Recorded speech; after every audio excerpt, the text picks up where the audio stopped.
Hey guys, what's happening? Welcome to the United Talk. That was luck. That was magic. That was VAR. What we witnessed right now was not normal. You cannot predict this stuff. You cannot write this stuff. This was magic. This was luck. This was VAR for Manchester United. And you know what? Before I begin to say anything else, Neil Mope, you know what karma is. You know what karma is. It's come back to bite you. Up yours, man. And I know that I should be sympathetic, and I know I shouldn't be arrogant. But you know what? You were arrogant. Neil Mope was arrogant when he first scored that goal. But the goal that he scored, the penalty that led to 1-0 Brighton. Neil Mope did this. This was his celebration. That is a sign of arrogancy. He was very, very arrogant for no reason. You know what? It's come back to bite him. And look, I mean, as a non-Manchester United fan, if you're watching this, you will not agree with me because for you, yeah, it's not a big deal. This kind of celebration, it happens. But for me, because I'm a United fan, because I'm passionate, because I'm jumping there, I'm excited and I'm happy. It's coming out. So just pardon me for that. But anyway, let's just talk about the game because what just happened? I mean, if you look at the game from the beginning, I said we should have dropped Lindelof. I mean, what does a player need to do to be dropped? Lindelof was horrible against Crystal Palace, and he should have been dropped. I mean, you can't play any worse than what he played against Crystal Palace, and yet he started.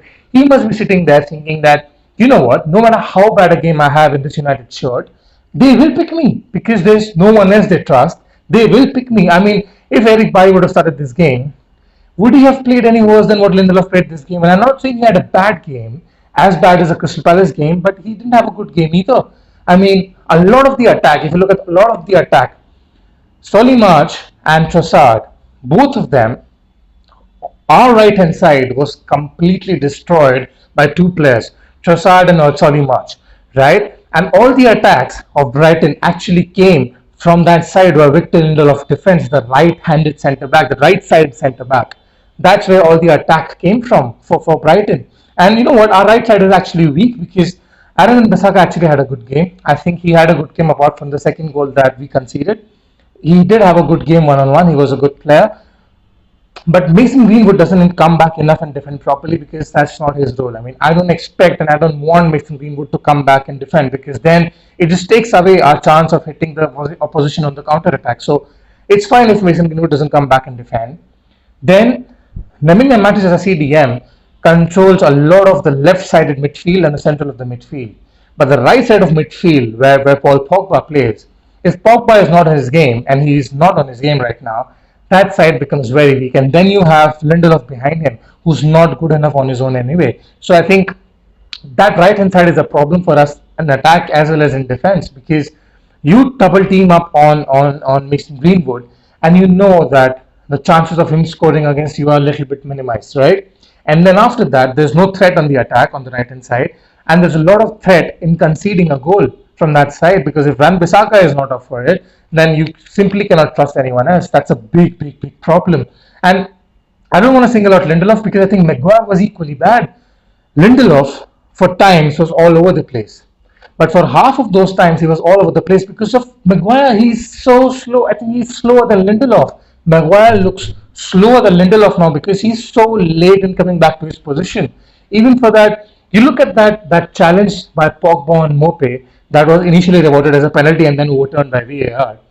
Why was Pogba there? That should have been Lindelof. Lindelof was not there because Lindelof was actually filling in where Maguire fills in. Because Maguire was way behind, out of position.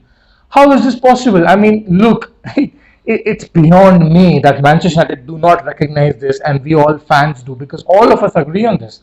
If United do not recognize this, then I don't know what to say because if we all can see that the centre back pairing is a problem, then of course United should see it. I mean, for me today, I don't want to single out Lindelof because Maguire was equally bad. You can drop both of them and I wouldn't complain. But you start Toonzibi with Bailly and maybe they would perform better. You never know. And look, I mean, Pogba, again, I said it in my preview as well, that Pogba should have been dropped for this game because he doesn't look fit, he's not on his game, and whenever that happens, he's a passenger. Pogba, when he's on his game, he's one of the best midfielders in the world. One of the best midfielders in the world. When he's not on his game, because the problem with Pogba is he's not consistent. That you get from Pogba. So when he's not on his game, it's a big problem because then you carry him. He becomes a passenger. He becomes a 6 feet 4 inches tall passenger, right? So I think Van de Beek should have started, but okay. I mean, those things did not happen. And then, I mean, if you talk about the tactics as well, we tried to we tried to actually attack all the way, all the time from midfield, from the center of the midfield, right? We were poor because they had covered the midfield properly, and we did not stretch them enough. We did not stretch them enough. Our wing play was poor, and I saw a couple of long balls being lobbed towards Marcus Rashford in hope. But when you know that you have players like Lewis Dunk in defence for Brighton, who's 6'4", 6'5", he's more often than not he's going to win that ball. It doesn't make any sense. And I said before the game as well.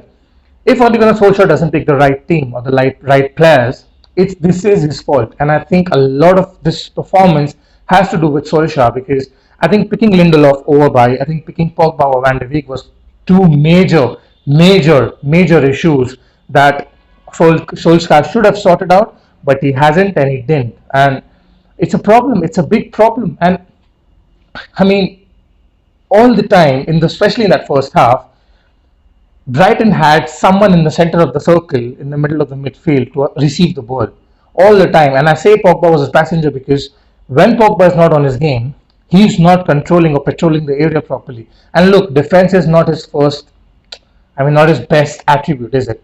He should be involved more in attack than defense. And right now, Pogba seems neither here nor there.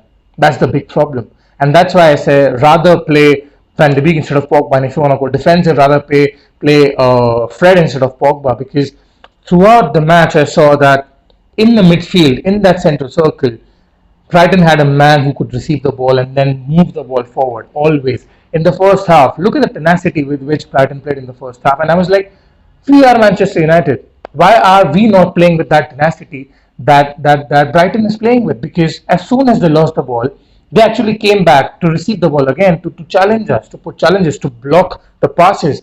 And so many times, I mean, in the first half, nobody played well. Even Bruno Fernandes for me was really bad in the first half. He did not have a good first half apart from that free kick that he took.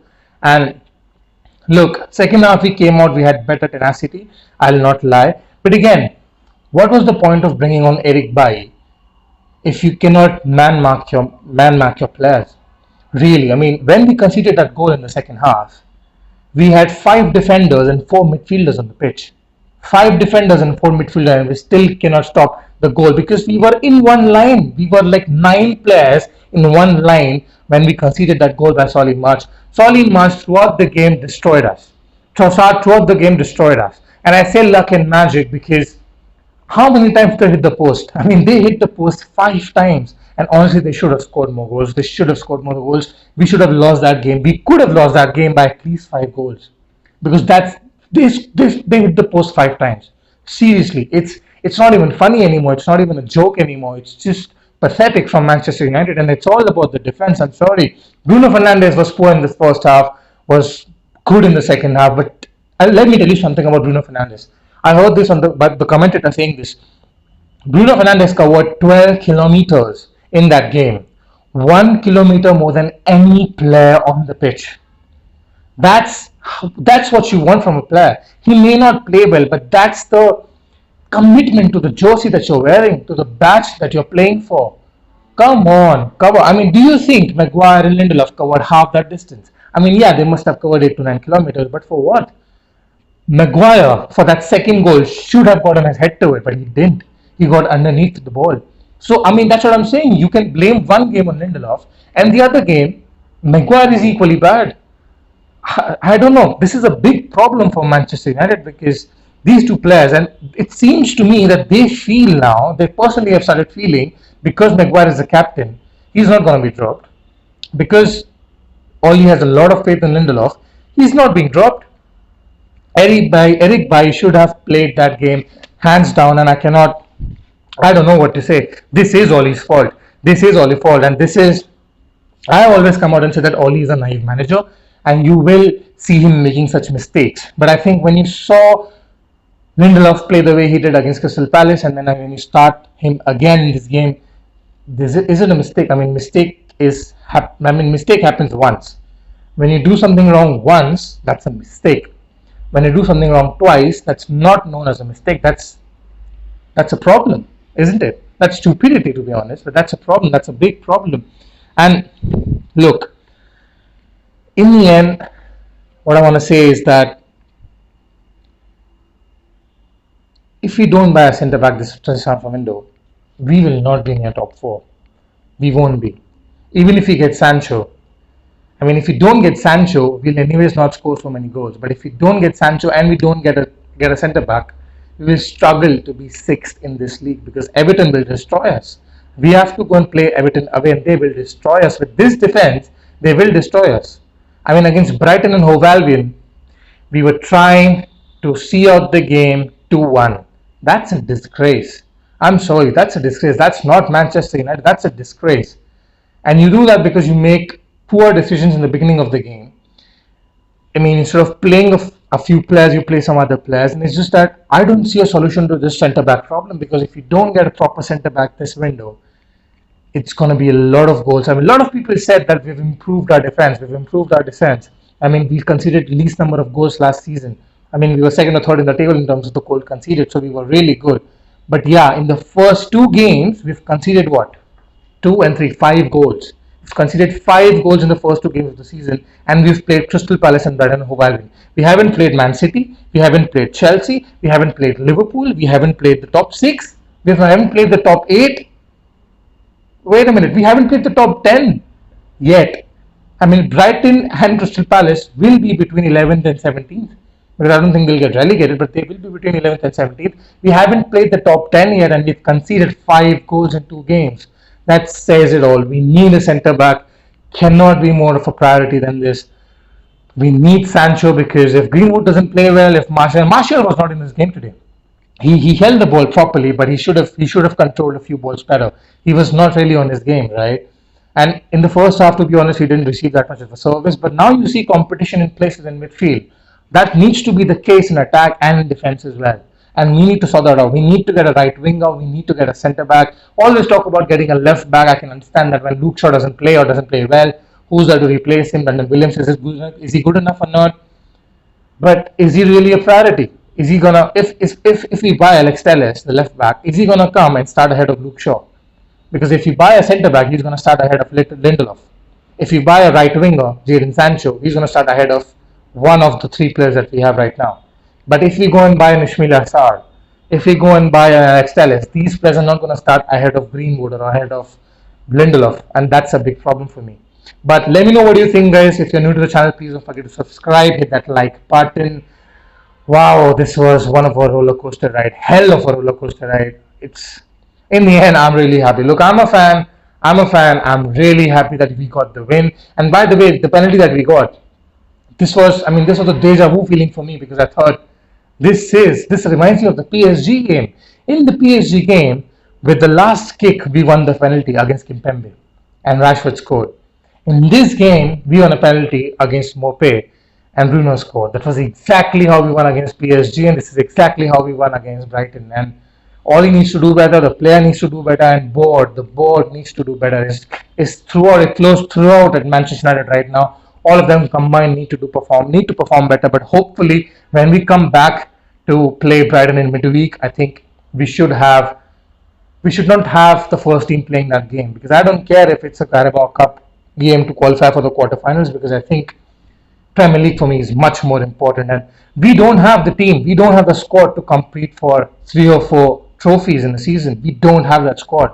And a lot of fans will come up to me and say, "How can you say that because you're a Manchester United fan and they say that you're a Manchester United fan, you say we're Manchester United, so you should be competing for each and every trophy." But to be honest with you, the reality is we don't have a squad to compete for each and every trophy. So you have to prioritize. Look what Jurgen Klopp did at Liverpool. He has prioritized winning the Premier League and the Champions League. And he's done that. He's done that because he knows if Salah, Mane, Firmino play in those Carabao Cup matches, play in those FA Cup matches, and if they get injured, he will curse himself throughout. Look at what Liverpool has done. Either do that or do what Man City has done. Build a squad that can compete in three or four different competitions.